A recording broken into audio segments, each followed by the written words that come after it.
Hey guys, what's going on? It's Cody Steck. Welcome back to the channel and welcome back to another video. I'm really excited to chat with you here today. We're going to talk about 5 downsides to moving to Salt Lake City. Now, some of the things we talk about on this list are going to be an issue for some people and maybe not an issue for other people, but I'm just going to talk about some of the downsides to living here and what we've seen in our current market for housing, cost of living, quality of life, all that stuff. So with that being said, if you are thinking about making a move here to Salt Lake City or any of the surrounding areas or even the entire state of Utah, then make sure to reach out to me. My information is here on the screen.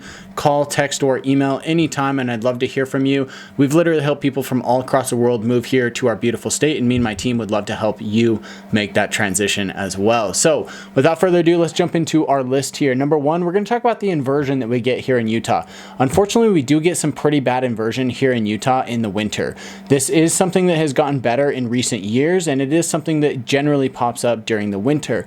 To not bore you with all the science, basically what happens is we will get a period where there's not a lot of weather going on. You know, there's not a lot of wind or rain or snow or anything like that. And so all of the air that's here in this valley, because we're surrounded by mountains all the way around, it kind of gets trapped here in the valley. And you get all these emissions from cars primarily and these other sources that are basically just emitting this polluted air, and it's not able to escape because it's kind of trapped here in this valley. So unfortunately, the inversion is something that you do kind of have to think about and worry about. And if you've got lung issues or if you've got issues breathing, then that might be something you need to consider.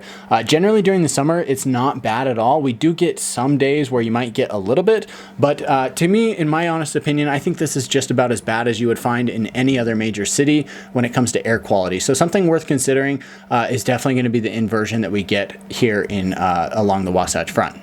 Next up, let's talk about the cost of living here in Utah. So let's talk a little bit about housing and how expensive it has gotten here along the Wasatch Front. We saw prices go up over 40% over the last 2 years, and I'm expecting to see another 10 to 20% this year. I'm seeing some houses that are selling for 10 to 15% above the asking price right now, and I think that's going to continue going into the second half of this year. Once we get through that spring rush, the summer rush, and then into the back half, I do think that's something we're going to see. So that's just my own personal opinion. We have seen interest rates creep up, but that hasn't really affected the market like we thought it would.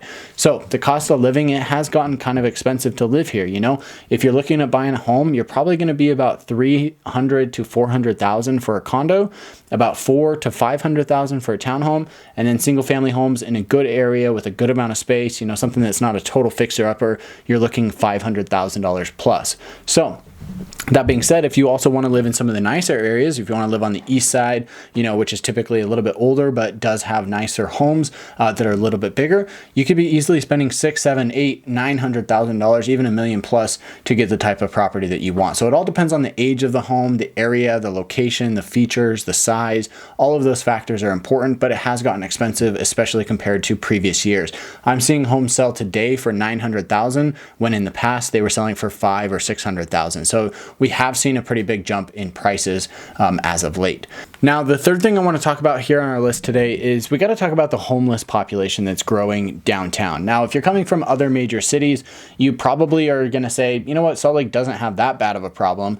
But for us here, it is kind of getting to that point where it's a little bit of a concern.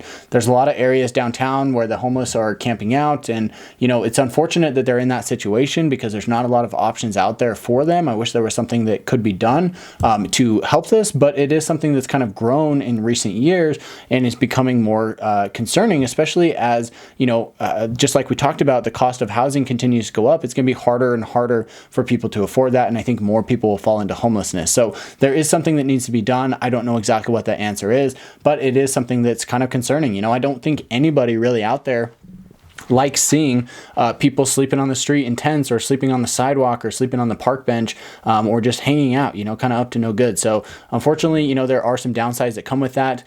Most of the homeless situation downtown is kind of situated on the west side of town. That's where the shelters are. That's where the food banks are, stuff like that.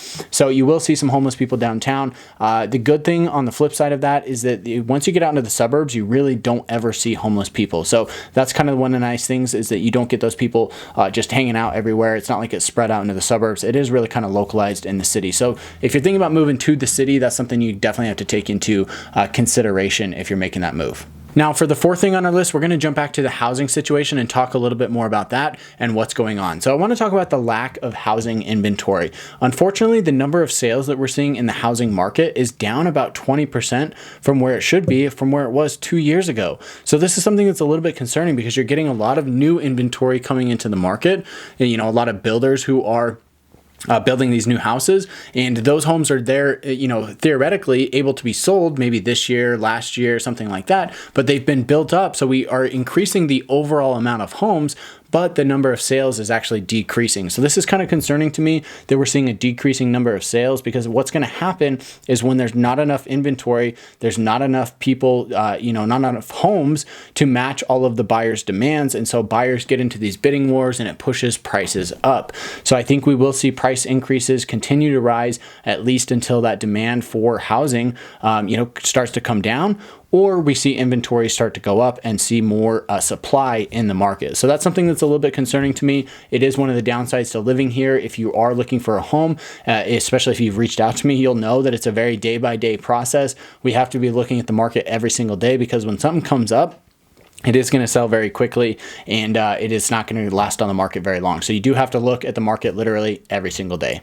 All right, now as we jump into number 5 here, real quick, guys, if you're enjoying this video, give me a thumbs up, and don't forget to subscribe to the channel. If you want to learn more about Salt Lake City, you'll definitely want to subscribe so you stay up to date on all of these future videos that I share with you. Also, don't forget to reach out to me if you're thinking about making a move here.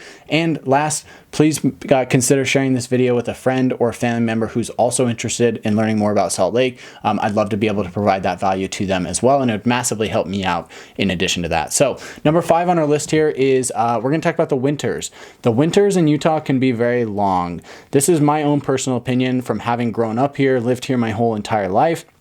I'm kind of at the point where, you know, I grew up hanging out in the snow, having snowball fights when I was a kid, you know, going sledding, and then eventually, you know, graduating and going skiing and snowboarding. And I did that all through my high school years, even into my 20s. And then over time, you know, I got a wife, I got kids now, and I just really don't go skiing or snowboarding all that much. And I know there's a lot of people out there who are going to say, that's exactly why you live in Salt Lake, right? And I know that's kind of crazy, but having grown up here, it's time for me to just explore different hobbies. And unfortunately, the winters just seem like they can kind of drag on. So if you're coming from like California, or you're coming from the South, you're coming from Florida, maybe even the, you know, the East Coast, like South Carolina, North Carolina, whatever, you know, this might be a little bit of a change for you, because the winters can last, you know, from about November until probably about March. So you're not going to spend a lot of time outside during that period, you know, at least not doing hobbies and stuff. Of course, you still go outside, weather's not too bad, but, you know, the winters just kind of seem to drag on, and you get to this time of year where it's like March, you know, going into April, and it's like, come on, like, let's just get into spring here. Let's get out and enjoy some sun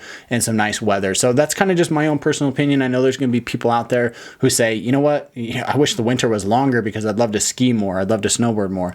So if you're in that boat, then you can just disregard what I just said. But if you are coming from a nice area and you're kind of concerned about that, that's just something to know, is that the winters can drag on. They can go from November, December, January, February. By March, you kind of start getting a little bit nicer weather. Here at the time of the recording, we're in mid-March, and weather's, you know, starting to get pretty decent outside. And then by April, you're fully into spring, which is nice. So with all that said, guys, thank you so much for watching. I hope you enjoyed this video. Reach out to me if you're moving here to Salt Lake City or anywhere in the state of Utah. Me and my team would love to help you. I've had people from all across the world reach out about making their move here to Utah, and I can't wait to hear from you as well. With all that said, thanks for watching.